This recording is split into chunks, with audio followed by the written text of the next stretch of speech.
से आग्रह करता हूं, मेरा आप लोगों से आग्रह है कि सदन को चलाने में सहयोग करें, सदन में गतिरोध पैदा न करें। सदन संवाद, चर्चा, सहमति असहमति, चिंताओं और मुद्दों को उठाने वाला सदन होता है। मेरा आपसे आग्रह है कि आप सहयोग करेंगे। सदन नहीं चलाना चाहते, सदन की कार्रवाई आज 12 बजे तक के लिए स्थगित की जाती है। मैंने पूर्व में व्यवस्था दी थी।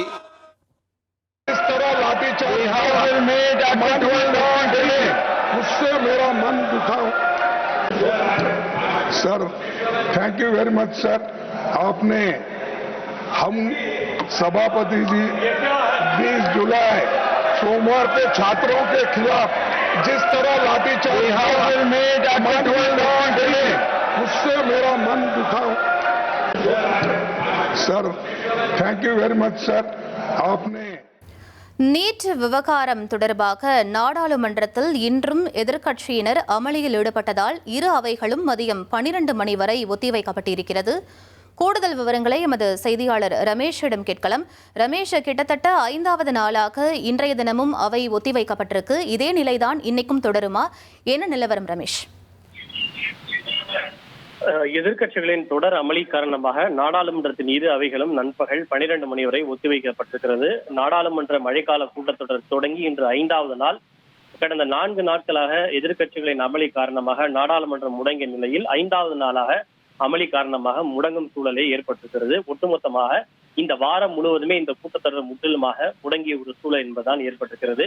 அடுத்த வாரமாவது கூட்டத்தொடர் சுமூகமாகவும் ஒழுங்காகவும் நடைபெறுமா என்ற ஒரு எதிர்பார்ப்பும் இழந்திருக்கிறது. இன்றைய தினம் அவை ஒத்திவைக்கப்படுவதற்கு மிக முக்கியமான காரணம், மக்களவை காலை கூடியதும் கார்கில் வெற்றி தினத்தை முன்னிட்டு பாகிஸ்தானுடனான போரில் இந்தியா அடைந்த வெற்றிக்கு பாராட்டு தெரிவிக்கும் விதமாகவும் உயிரிழந்த ராணுவ வீரர்களுக்கு அஞ்சலி தெரிவிக்கும் விதமாகவும் இரங்கல் குறிப்பு வாசிக்கப்பட்டு அவை உறுப்பினர்கள் அனைவரும் எழுந்து நின்று அஞ்சலி செலுத்தினார்கள். இதனைத் தொடர்ந்து கேள்வி நேரம் தொடங்குவதாக மக்களவை சபாநாயகர் அறிவித்தார். இருப்பினும் எதிர்க்கட்சிகளை பொறுத்தவரை தர்மேந்திர பிரதான் ராஜினாமா செய்ய வலியுறுத்தி அவர்கள் அமளியிலே ஈடுபட்டார்கள். அவைத்தலைவர் என்ன குறிப்பிட்டார் என்றால், அனைவருக்கும் விவாதிப்பதற்கு உரிய உரிமை உண்டு, நீங்கள் அதற்கான நோட்டீஸ் கொடுங்கள், விதிமுறைகளுக்கு உட்பட்ட நோட்டீஸ் கொடுத்தால் அதனை பரிசீலித்து விவாதத்திற்கு அனுமதி வழங்க நான் தயாராக இருக்கிறேன். இதைத்தான் நான் நேற்றும் கூறினேன், நேற்று முன்தினமும் கூறினேன் என்று அவைத்தலைவர் குறிப்பிட்டார். அவைக்கென்று ஒரு கண்ணியம் இருக்கிறது, அவை சுமூகமாக நடைபெற ஒத்துழைப்பு கொடுங்கள், அவையினுடைய கண்ணியத்தை காப்பாற்றுங்கள் என்று சபாநாயகர் ஓம் பிர்லா மீண்டும் மீண்டும் எம்பிக்களுக்கு வேண்டுகோள் விடுத்தார். ஆனால் எம்பிக்கள் அதனை ஏற்க மறுத்த அமளியில் ஈடுபட்டதால் மக்களவையின் நண்பகல் 12 மணி வரை ஒத்திவைத்திருக்கிறார்.